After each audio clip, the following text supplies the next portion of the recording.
One more team in the SEC I want to talk about, Ross, LSU. What are the questions and how's Brian Kelly's week going to be?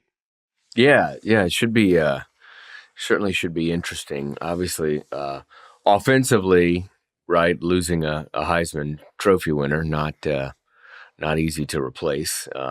And I think we talked about this before in the show about LSU and USC. We've compared them, right? The first year they exceeded expectations. Brian Kelly's first year, he goes to Atlanta to the SEC championship game and could have potentially had a playoff shot, right, if they'd beaten A&M in the last game of the year.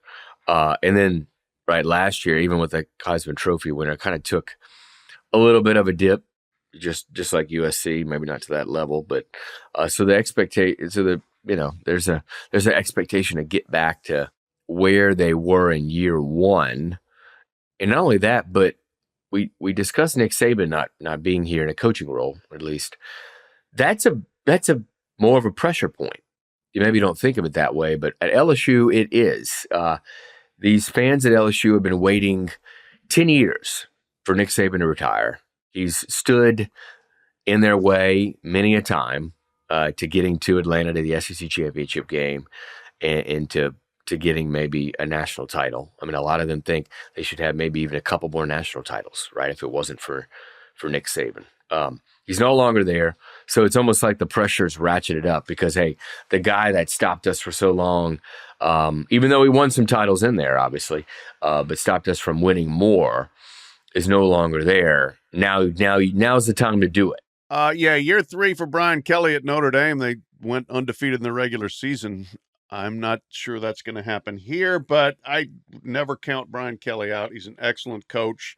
You're replacing a Heisman Trophy quarterback, but he always has at least serviceable and often very good quarterback play. They did lose Mike Denbrock, their offensive coordinator, went back to Notre Dame, but they're riding the Nuss bus. Garrett Nussmeier, quarterback. We'll see how that goes.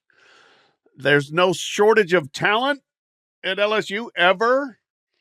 It's interesting. They play both Los Angeles schools this year without being in either the Pac-12 or the Big Ten. They play USC in Vegas. They host UCLA. The season that they're another one where they should hit October in really good shape. They've got a trip to South Carolina if they handle that. And if they beat USC, obviously that's huge in the opener in Vegas. But I could see them being 5-0, hosting Ole Miss October 12th in a game that's got a lot of national attention and implications. Man, I know we say this every time, but there are just so many big games. Yeah. And I know I wrote a book like 14 years ago about why this would happen if you did a expanded playoff, but it's still like it's finally here. Normally the LSU Ole Miss game is really good game, but not national implications, right? And now it's like, wow, this is a significant game. Heck yeah. I mean, it's that's the thing. There are layer upon layer of big games. There's A-list games, and the B-list games are really good. And then even the C-list games, a lot of them are going to be interesting. Yeah, we will see. My entire force, forward thinking on this will be tested over the next couple of years. But because when I proposed the big playoff, it was like all anybody in college football focuses on what they're losing. They never can look forward to what they're getting other than money. And it's like there's no imagination. It's just always like what we're losing. Yeah. What about that one time? Right. Yeah.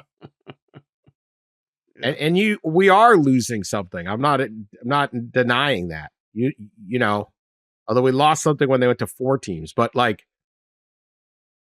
that Ohio State Michigan game last year, was something unique. It was a knockout game.